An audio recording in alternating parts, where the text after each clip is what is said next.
What's up, Devils Nation, and welcome back into another edition of Coach's Corner. I am Andrew Romanello, your host today, and I am joined by head women's soccer coach Kristin Giotta. Kristin, thank you for joining Coach's Corner.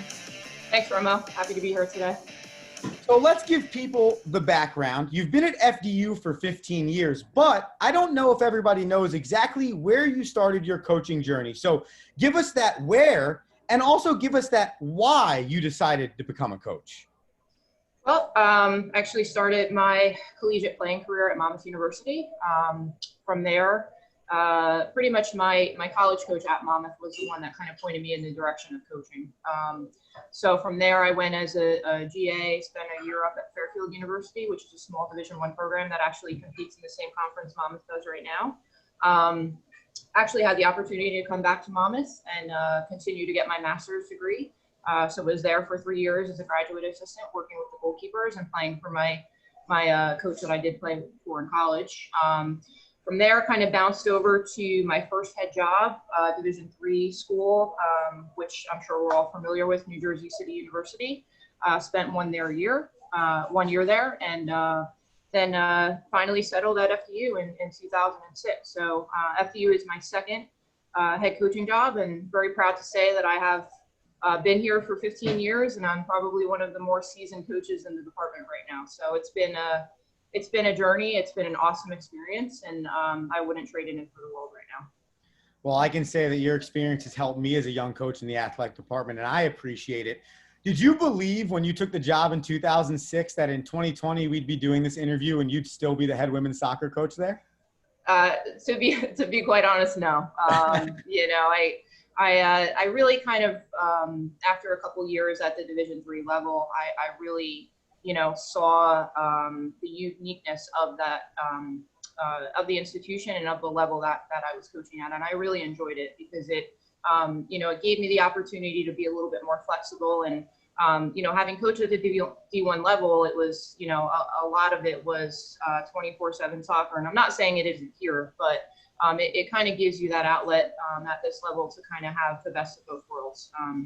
The ability to start a family, which I did, obviously a long time ago, and, really gives me the opportunity for that work-life balance, which is what I really, really, truly love about, not only being at the head coach at the Division III level, but being at an institution like Shirley Dickinson.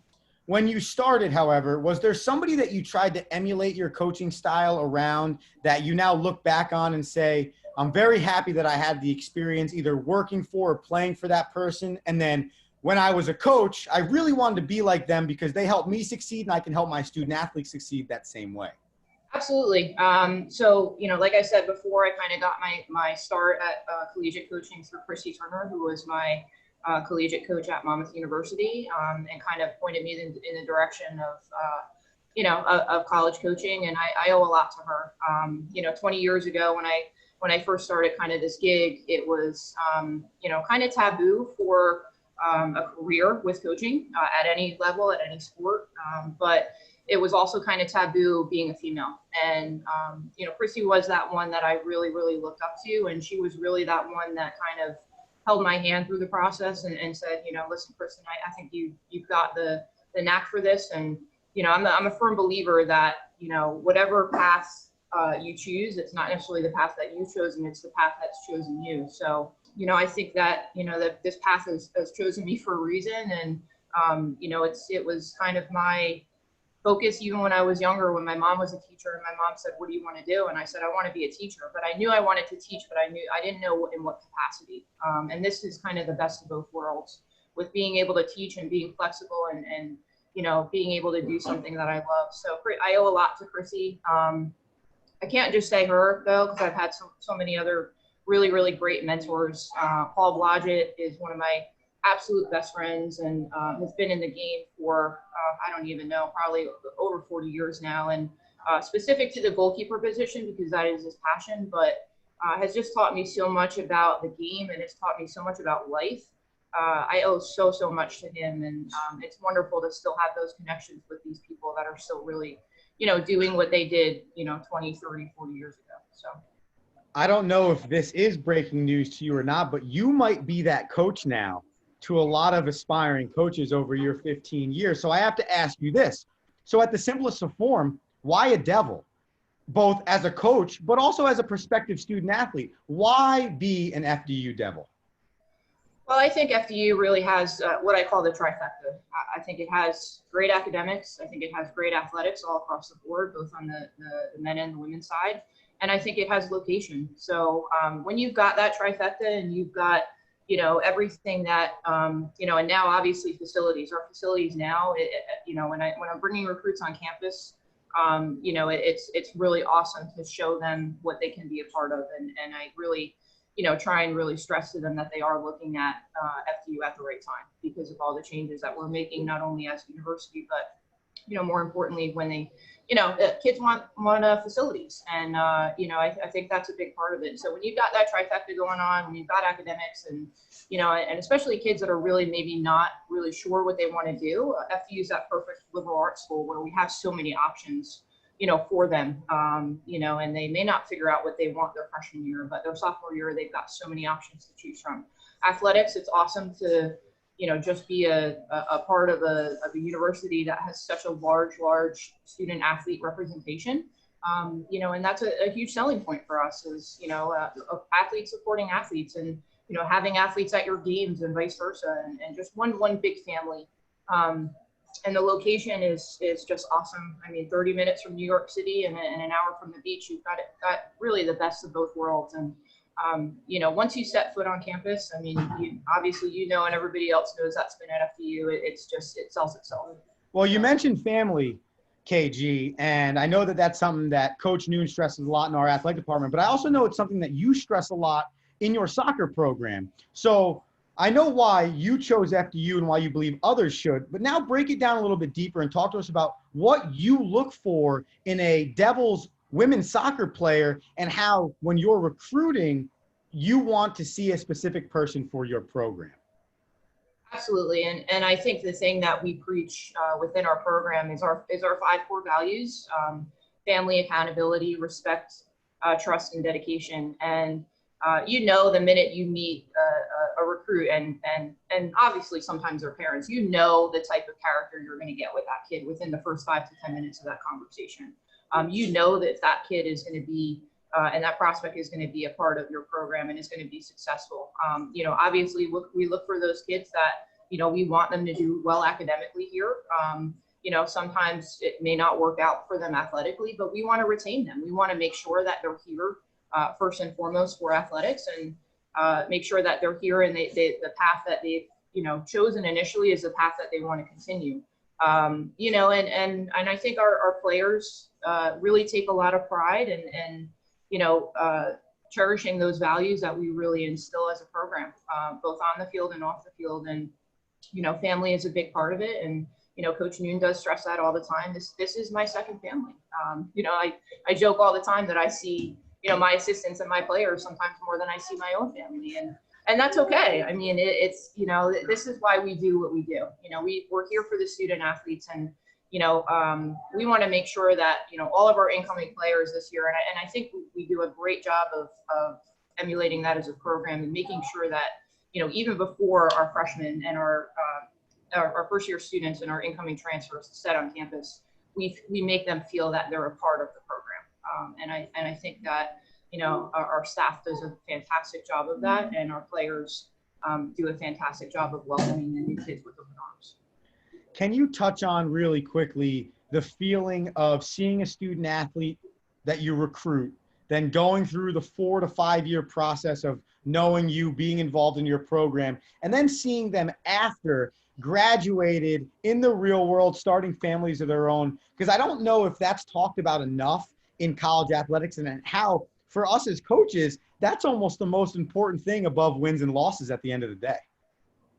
Absolutely. And I think that's why we have these student athletes, and we make sure that we preach to them that, hey, this is, you are a representative of our program. When you leave here, you're still a representative of our program. And it's so awesome when we have those alumni games and we have, 20 to 30 players come back and they can reunite and they can laugh and joke about the good times and the bad times and the, and the fitness that they run through for years here. But, it's about developing the players, and it's about developing the people. And 100%, it's awesome to have three of my former players now inducted into the Hall of Fame. And and for some of them were great players when we recruited them, but became even better players and now are in the Hall of Fame. And it's journeys like that really, really make you feel like you've really made an impact on their life. And keeping in touch with them and having lunch with them and going to their weddings and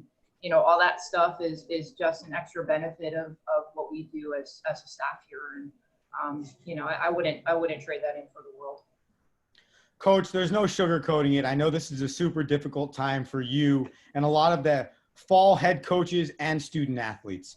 Can you just talk to us a little bit about your message to your team and how I know, and having an insider knowledge on who you are as a person, as a coach, I know you tried to find the silver lining and trying to stay positive with your team. Just talk to us about that message and how you're trying to keep them engaged during this difficult time.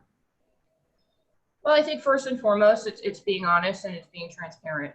I think the thing that we've done a really good job of as a staff is we've made sure that we've communicated with our players, and we all know the situation is extremely fluid and it's going to change, sometimes on a day-by-day basis, sometimes on a week-by-week basis. So, I think the thing that they respect the most is we've been very honest and very transparent with them.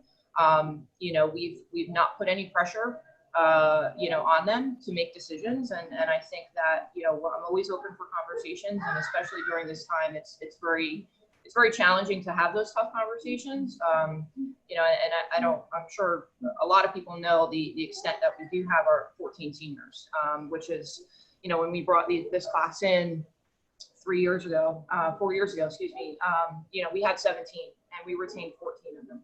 And, that's absolutely fantastic. And that was probably the hardest part of that conversation I had to have with this group, and then asking the seniors to stay on and just kind of giving them the rundown, but also explaining that the NCAA is really, I think, taking the steps to make sure that, our student athletes have that full experience given the situation. So I think that they're understanding. I think it's unfortunate that we are going through this, but the thing that I preach to this group all along is accountability, and that is one of our core values. And as we've gone through the weeks over the summer and we've gotten closer to a decision or gotten closer to actually maybe kicking a soccer ball, the thing that we've preached and the thing that I've preached to them, is just making sure that they're prepared, and the team that stays the most disciplined is going to be the team that's the most prepared, whether we get the green light in February or we don't, So, now having the option to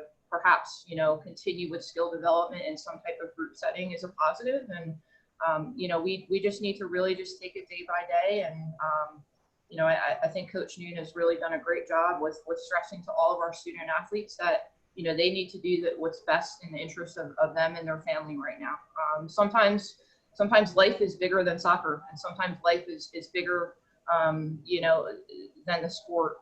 And it's one of those things that really, makes you very, very grateful for what you have. And fortunately for our program, we have everybody safe and we have everybody healthy. And that in the long run is really the most important thing. It was a tough decision all around.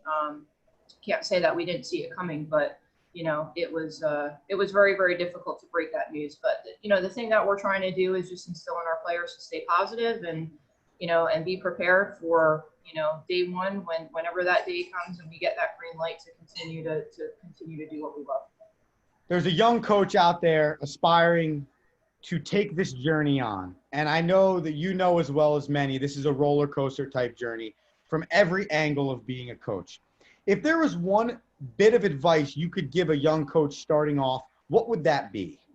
Well, I think it's the same piece of advice that I think I would give myself as a player, if I were to have to go back, 20 something years ago, is don't be afraid to fail. And I think, nowadays for coaches, there are a lot more opportunities than there were when I first started. So I'm not saying that I work harder than anybody is right now, but I really had to go out and I really had to seek and I really had to start, coaching the youth players so I could really be comfortable with coaching my college kids. So everything is a process and it's a journey. It's not a sprint. It's a marathon. And I think that young coaches these days have the resources, you have the technology, you have the options to learn. And I really am hopeful for the future, especially, with the amount of female coaches now that we have in our sport. As you know, our soccer is really a male dominated sport across the board as far as head coaches at the Division 1, 2, and 3 level. And it's really, really nice to see nowadays that, there's more and more females that are kind of coming through the ranks. And, and I think a good telltale for that is now we have 3, alumni that are on our staff that are females and that really want to learn and really want to develop, possibly as coaches and maybe make a career out of it. So, my biggest piece of advice again is just don't be afraid to fail. You're going to make mistakes.